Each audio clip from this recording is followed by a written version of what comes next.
Que Jésus-Christ soit béni pour ce bon jour pour tous. Salut pasteur, nous avons la grâce de voir ce jour et remercions Dieu pour le souffle de vie. C'est notre prière pour tous nos téléspectateurs, à travers le monde bien sûr. Salut pasteur, comment ça va? Oh oui, merci, c'est vrai. Vivre avec cette gratitude est vraiment une bénédiction.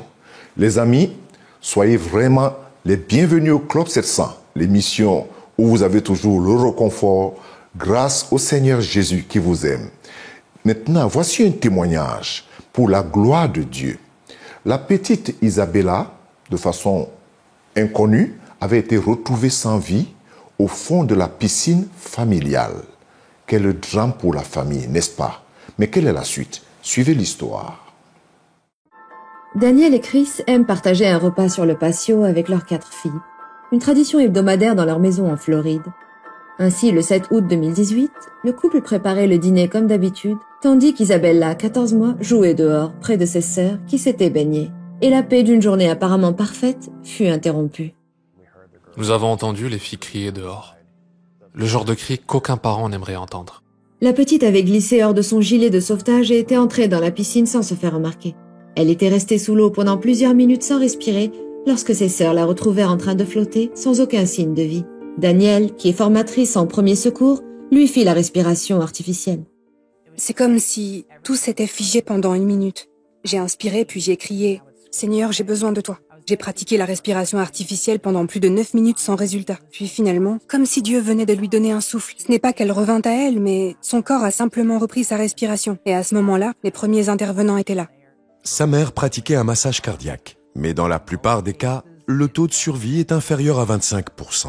Bien sûr, nous avons dû lui mettre une intraveineuse. On l'a intubée, puis elle a été évacuée par les airs. Isabella fut héliportée jusqu'à un hôpital de Tampa, où l'on détermina qu'elle avait passé les 5 étapes de la noyade. Son cœur battait à peine lorsqu'elle fut placée sous assistance respiratoire. Refusant d'abandonner leur fille, Daniel et Chris appelèrent des gens du monde entier à prier et à croire en un miracle. Priez, quelque chose est arrivé à Isabella. À partir de ce seul petit texte, la prière s'est répandue comme une traînée de poudre. 15 à 20 minutes plus tard, les gens étaient déjà en prière. Notre première prière était « Seigneur, nous te servirons quoi que tu fasses ». Notre deuxième prière était simplement de demander que le Seigneur nous donne la force de tenir bon chaque jour. Notre troisième prière était d'obtenir la guérison totale. Ils prièrent et restèrent à son chevet. Miraculeusement, Isabella tint bon toute la nuit. Puis son cœur se stabilisa et le 3e jour, elle sortit du coma, 3 mois plus tôt que la normale. Mais les médecins avaient déclaré qu'elle ne serait plus jamais la même. On lui diagnostiqua de graves lésions cérébrales qui avaient entraîné une cécité corticale et la perte de ses capacités motrices. Sera-t-elle un jour la même? Elle avait perdu la parole, elle avait perdu toutes ses capacités motrices. Elle ne pouvait pas marcher, elle ne pouvait pas voir. C'était notre grande crainte. Nous avions reçu tellement de mauvaises nouvelles de la part des médecins. Il y avait 3 neurologues sur son cas. Et le premier neurologue qui est venu a dit « Dommages cérébraux des 2 côtés du cerveau. Dommages cérébraux complets. » Je lui ai dit que je n'étais pas d'accord et que s'il pouvait juste dire « changement au cerveau pour le moment », ce serait bien parce que je ne voulais pas qu'il lui déclare des lésions cérébrales. Nous savions que nous servons un Dieu qui est capable et donc nous avons prié. Nous avons dit « Seigneur, tu n'as pas ramené notre fille d'entre les morts pour la guérir à moitié. Nous ne voulions pas accepter une demi-guérison. » Le couple priait avec espoir. Puis, le 7e jour, un enregistrement sur smartphone captura une victoire. Il y avait de petits moments qui nous laissaient croire qu'elle pouvait nous voir, mais le médecin avait dit « non, ce n'est pas possible ». Nous avons continué à discuter avec les médecins en disant « si, elle nous voit ». Et ça nous aidait à fortifier notre foi. Donc nous avons pris une caméra et l'avons filmée tandis qu'elle n'était pas consciente. Elle ne nous regardait pas vraiment, alors nous avons dit « Allez Isabella, hey !» Et puis tout d'un coup, elle nous a regardés, nous a fixés, puis a dit « Cheese !» Cheese! Et nous on a fait « Quoi ?» Et on s'est mis à pleurer. C'est probablement la première chose qu'elle faisait avant l'accident et qu'elle a pu faire à nouveau. On a eu des larmes de joie. C'était un grand pas, parce qu'on savait que Dieu avait guéri l'aveugle. À partir de ce jour, Isabella étonna le personnel médical par sa réadaptation rapide, accomplissant 6 mois de rééducation en 31 jours. Le 6 septembre 2018, elle rentra chez elle et quelques mois plus tard, elle était complètement rétablie. Nous disions toujours que Dieu l'a ramenée et qu'elle va encore mieux qu'avant. Elle est complètement guérie, je veux dire à 100%. Nous sommes allés chez le neurologue pour son rendez-vous de suivi et il a dit que nous n'avions pas besoin de lui, tellement il était étonné. Rien que de voir la progression qu'elle a faite, où elle en est maintenant, c'est un vrai miracle. Sans Dieu, mon bébé ne serait pas là aujourd'hui. Elle est pleine de vie, pleine d'énergie. Je veux dire, elle ne s'arrête jamais. Elle nous en fait voir. Mais je suis très reconnaissant.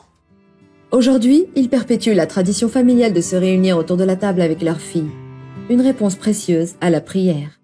Notre famille ne serait pas la même sans Isabella. Dieu savait que nous devions la garder. À Dieu soit la gloire, du début à la fin. Ça, c'est le miracle des rachetés. Le miracle dans le nom de Jésus le vivant. Les parents d'Isabella savaient en qui ils ont cru. Ils ont agi en conséquence et ils ont vu le résultat en proclamant les vérités, les promesses de Jésus-Christ. Alors les amis, à tout de suite, ne nous quittez pas car le pasteur va recevoir Luc Henry pour parler de sa passion habituelle, les rites en Israël.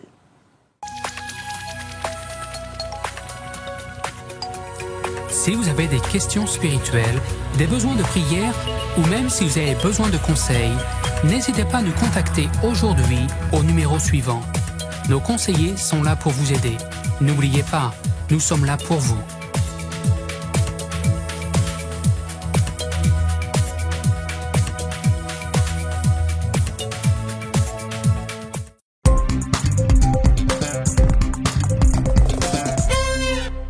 Merci de nous retrouver dans cette émission du Club 700, une émission toute spéciale. Pourquoi?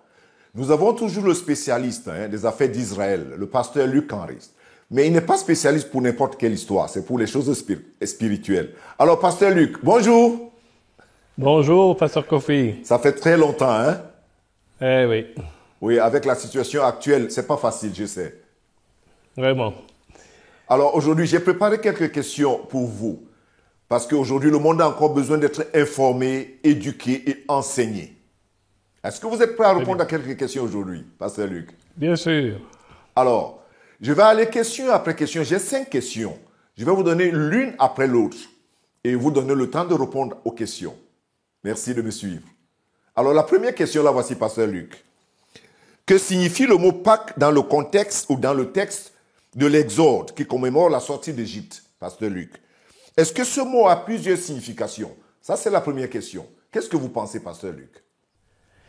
Alors oui, en effet, on voit dans la Bible que le mot Pâques ou Pessah en hébreu veut d'abord dire passer au-dessus. Hein, c'est d'ailleurs le texte qu'on voit dans Exode chapitre 12 et verset 13. Et je verrai le sang et je passerai Pessah par-dessus. Puis deuxième signification, c'est que cela veut dire aussi l'agneau, le pascal, qui doit être sacrifié. Et c'est ce qu'on voit dans Exode chapitre 12, verset 43. Voici une prescription au sujet de la Pâque. Aucun étranger n'en mangera. Donc là, on voit clairement qu'il s'agit de l'agneau, l'agneau pascal. Voilà. Merci déjà pour cette explication parce que vous savez, plusieurs personnes n'ont pas la signification exacte de cette Pâque. Encore qu'on reviendra sur les deux différentes Pâques. Mais je vous pose quand même la deuxième question, pasteur Luc. La voici. Pourquoi a-t-il fallu un agneau par famille? Et pourquoi les familles qui n'avaient pas sacrifié un agneau d'1 an ont-elles été frappées comme les Égyptiens? Parce que ceux qui ne l'avaient pas fait étaient frappés. Pourquoi? Tout à fait. Pourquoi un agneau par famille? Eh bien parce que c'est tout d'abord la prescription que Dieu avait donnée toujours dans Exode chapitre 12, et versets 3 et 4, on prendra un agneau pour chaque famille, et si la maison est trop peu nombreuse pour un agneau, alors on le partagera avec son plus proche voisin. Donc on voit que Dieu dit, voilà, il faut un agneau qui sera sacrifié par famille, mais si vous êtes très peu, vous êtes par exemple un couple sans enfants, eh bien, vous partagerez alors avec votre voisin. Et je trouve que c'est beau, cette idée que, bon, voilà, Dieu pourvoit au sacrifice, mais s'il y en a trop pour moi, ben, je peux le partager avec mon voisin. Alors, c'était le vivre ensemble, pasteur Luc. À vous entendre parler, c'était quand même un vivre ensemble. La troisième question, pasteur Luc. Quelle leçon peut-on tirer de cette sortie d'Égypte? Quelle est la leçon? Il y en a des leçons. Alors, ben oui, il y a certainement plusieurs leçons, mais en tout cas, je voudrais aussi mentionner le fait qu'en réalité, l'agneau devait être sacrifié à un moment bien spécifique. Hein, et toujours dans Exode, il est écrit que on doit le sacrifier le 14e jour de ce mois. Et le 14e jour de quel mois? Du mois de Nissan.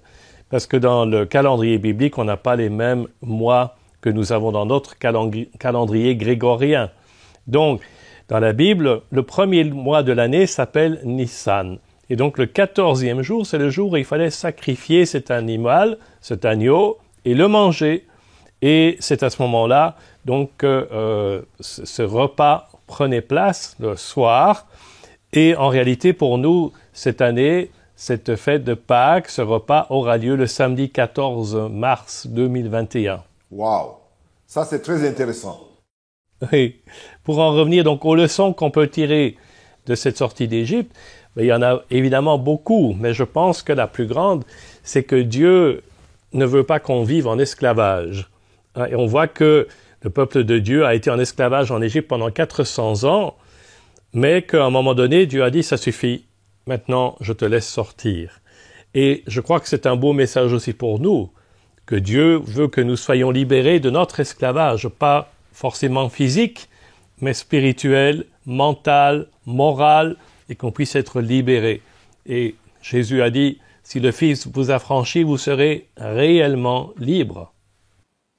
Merci beaucoup, pasteur Luc. Alors, la question qui suit, quoique vous avez répondu déjà à la quatrième question, parce que il y avait quand même cette question que je me posais aussi, est-ce que l'Égypte signifie seulement le pays de l'esclavage physique?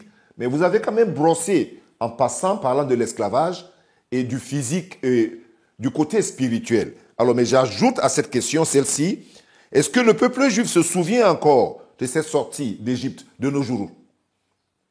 Qu'est-ce que vous pensez de ça? Ah oui, je pense que c'est une fête très très importante pour le peuple juif et ils se souviennent de cela d'une façon bien concrète. Et on voit que jusqu'aujourd'hui, ils célèbrent cette fête. C'est intéressant de le savoir parce que les gens ils ont l'impression que c'était de l'histoire et que peut-être les gens ont oublié. Hein? Alors, je vous ajoute une autre question, pasteur Luc. Comment est-ce que cette fête est-elle célébrée? Puisqu'elle est célébrée encore, d'après ce que vous dites. Oui, tout à fait. Eh bien, j'ai sur le bureau ici quelques ingrédients, enfin quelques éléments. Plutôt, d'abord, il y a la coupe. Déjà, merci beaucoup. Voilà, qui est utilisée pour boire le vin, parce qu'on va bénir le vin.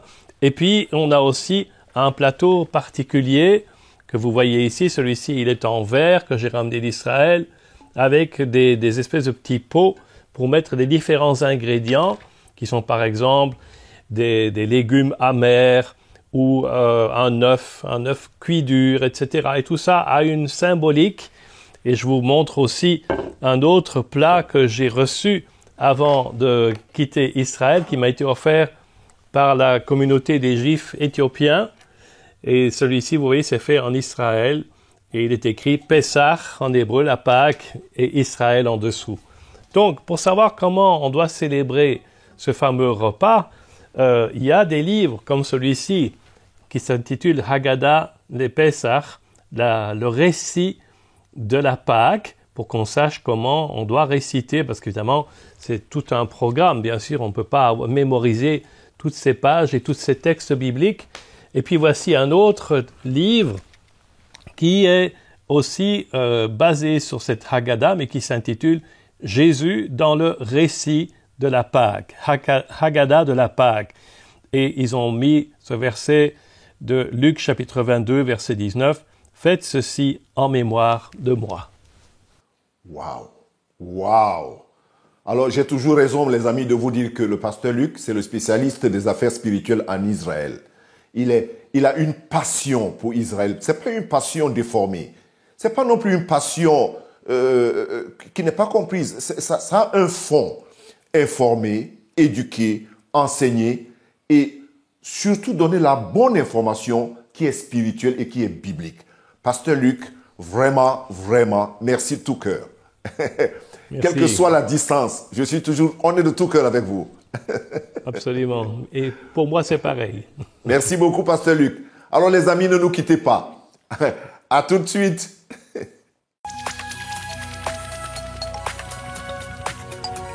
Si vous avez des questions spirituelles, des besoins de prière ou même si vous avez besoin de conseils, n'hésitez pas à nous contacter aujourd'hui au numéro suivant. Nos conseillers sont là pour vous aider. N'oubliez pas, nous sommes là pour vous.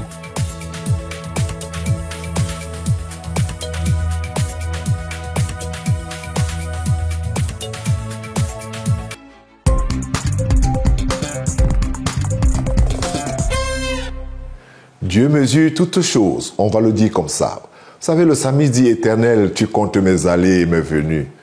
Mais mes larmes dans tes vaisseaux ne sont-elles pas toutes écrites dans ton livre? C'est le psaume 58. Les amis, la vie est faite des hauts et des bas. Et personne ne peut le nier, ni vous ni moi. Même pour ceux qui montrent une apparence extérieure d'une vie joyeuse. Car dans bien de ces rires-là que nous voyons, il y a toujours des larmes cachées. Et vous savez, Dieu permet que des épreuves arrivent à ses enfants. Pourquoi? Pour affiner notre foi. Mais la question c'est, Dieu aurait-il des doutes sur notre foi? Lui qui connaît tout et toutes choses? La réponse c'est non, non. Mais il permet les épreuves quand cela est nécessaire et c'est pour notre bien. Pourquoi? Parce que les épreuves servent à solidifier notre foi, la vôtre et la mienne. Elles servent à nous rapprocher plus près de notre Père. Et elles nous dévoilent aussi ce qu'il y a dans le fond de notre cœur, c'est-à-dire notre attitude pour notre Dieu. Nos souffrances ne sont jamais gratuites, car elles servent aussi à nourrir notre homme intérieur. C'est un besoin continuel. Et nous détachent aussi de ce monde, car nous sommes tellement habitués aux choses de ce monde. Et le Seigneur mesure toujours la souffrance qui résulte des épreuves. Et aucune de nos larmes n'est inutile. Pourquoi? Car nos épreuves sont filtrées par le Père. Est-ce que je peux me permettre de le redire? Tes épreuves sont filtrées par Dieu. Je t'invite à prier avec moi. Je ne sais pas ce que tu traverses en ce moment. Une maladie, une épreuve, une difficulté, une frustration ou un rejet. Prie avec moi maintenant. Seigneur Dieu, je te remercie de me parler à travers ces histoires. Et je viens à toi en ce moment même pour reconnaître mon besoin de toi. Et je voudrais aussi reconnaître, Seigneur, que pécheur je le suis. Et que j'ai péché contre toi dans mes pensées, dans mes actes et dans mes paroles. Mais Jésus est mort sur la croix pour le pardon de mes péchés. Et je te demande sincèrement pardon, Seigneur. Je crois que tu es sincère en le disant. Je te demande sincèrement pardon, Seigneur. Et dans mon cœur maintenant, je l'ouvre pour recevoir Jésus, ton Fils, comme mon Seigneur et mon Sauveur personnel. Oui, Jésus, sois mon Seigneur et mon Sauveur personnel. Et change ma vie, Seigneur. Et change ma condition. Amen. Et Amen. Ne quitte pas ta place parce que je vais aussi prier pour toi en ce moment même. Seigneur, je prie pour toutes ces personnes qui ont suivi ce témoignage et qui ont fait cette prière. Et même pour ceux qui n'ont pas prié. Tu es le Dieu de toute compassion, Seigneur. Tu connais la condition de chacun. Seigneur, guéris ceux qui sont malades. Rencontre ceux qui sont dans les besoins en ce moment. Et bénis-les. Au nom de Jésus. Amen. Sois béni et sois encouragé. Alors, merci. Merci, pasteur, et amen à la parole de Dieu. Vraiment, j'encourage tous les téléspectateurs à ne pas hésiter pour la prière car Dieu répond.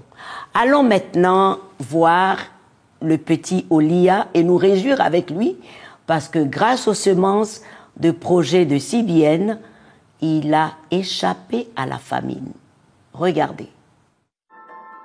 Kolia, 7 ans, vit avec sa maman Tania dans un village isolé de l'ouest de l'Ukraine. Mon père est mort, alors c'est dur pour maman. Je l'aide du mieux que je peux. Pour cette veuve et son fils, il n'y avait jamais assez d'argent, même pour acheter de la nourriture. Quand Kolia m'a dit « Maman, je veux manger », je ne savais pas comment lui répondre. Kolia dit qu'il se souvient de moments où il a dû emprunter de la nourriture aux voisins. J'avais peur que maman et moi ne mourions de faim. L'organisation Orphans, promesse de CBN, par l'intermédiaire d'une église locale, fournit de l'aide à Kolia et sa mère. Il s'agissait d'un projet appelé Seed, dont le but est de donner quelque chose à manger chaque jour. Ils ont donné des graines à maman et nous les avons plantées. J'ai arrosé et je m'en suis occupée. Ensuite, nous avons donné à Tania et Kolia des canards et des poulets qu'ils ont utilisés pour commencer un élevage de volailles. Leur grand jardin leur donna une telle production qu'ils purent la mettre en conserve et garder une grande partie et en vendre une autre. Grâce à vous, mon fils ne meurt pas de faim. Merci de nous avoir tout donné, pour les poulets et les graines. Maintenant, nous avons de quoi manger tous les jours. Merci. Donnez, les amis, pour soulager les autres, aider, nourrir, soigner. Quelle bénédiction! Je vous invite à aller sur notre site pour savoir comment le faire avec joie. Et très important avec joie. Ok, voici le temps des questions-réponses avec le cher pasteur Kofi. On va donner les questions et il va répondre. Question, pasteur. À quel moment devient-on adopté? Y a-t-il un processus à suivre pour être adopté? Romains 8, 23. Merci. Oui, la question est importante. Mais j'aime bien ce que la Bible répond dans l'épître, ou plutôt l'évangile de Jean, le chapitre 1. À tous ceux qui l'ont reçu, à ceux qui croient en son nom, il a donné le pouvoir de devenir enfants de Dieu. Ceux qui ne sont pas nés, non de la volonté de l'homme, ni de la chair, ni du sang, mais de Dieu. L'adoption passe par la repentance. Il faut le comprendre. L'adoption passe par la repentance et l'acceptation de Jésus dans son cœur comme sauveur et Seigneur personnel, ou Seigneur et sauveur personnel. À ce moment-là, on est adopté.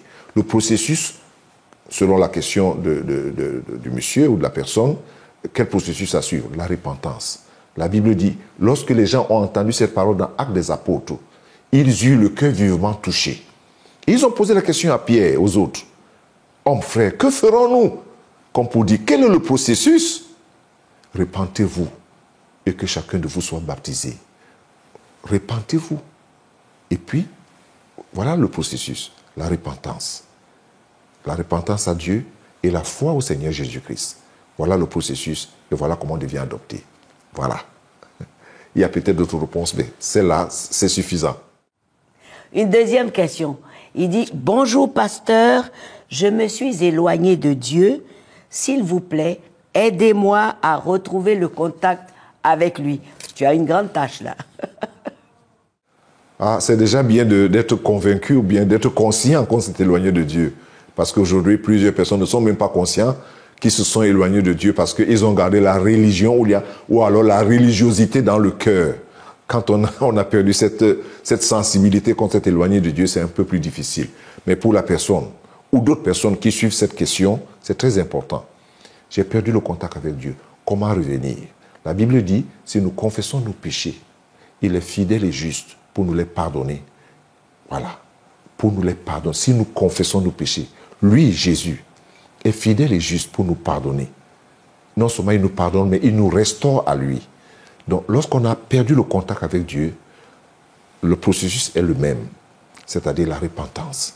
On revient vers son Père, on reconnaît qu'on a perdu le contact avec lui, il n'y a plus de relation, on a coupé la relation à cause du péché ou à cause du monde ou bien d'autres choses qui nous ont attirés, qui nous ont fait sortir de la maison paternelle et on est parti. Alors je reviens vers lui avec un cœur contrit et repentant, demandant pardon pour que je sois de nouveau en contact et dans cette relation. C'est très, très important. Donc, même de façon humaine, hein, lorsqu'on a perdu le contact avec son père et qu'on veut revenir à la maison, on commence toujours par le pardon et on confesse ce qu'on a fait et puis on rétablit le contact. C'est très important. Que Dieu vous bénisse vraiment. Soyez bénis. Et merci. Merci, pasteur. Et comme toujours, j'encourage les téléspectateurs à poser leurs questions par téléphone en appelant nos centres qui sont là pour ça, en ligne. Et aussi, vous pouvez en profiter pour prier avec nos conseillers. Ah, je ne veux pas oublier de vous dire, surtout aux parents, de faire découvrir Superbook à leurs enfants sur notre chaîne YouTube et réécouter les podcasts de Massy aussi. Maintenant, on vous dit au revoir avec cette parole qu'il faut bien noter. Dans Philippiens 4:4, réjouissez-vous toujours. Dans le Seigneur, je le répète, réjouissez-vous. Mes amis, obéissons à cette parole-là et restons bénis, restons calmes. À très bientôt. Alors les amis, je vous dis également au revoir.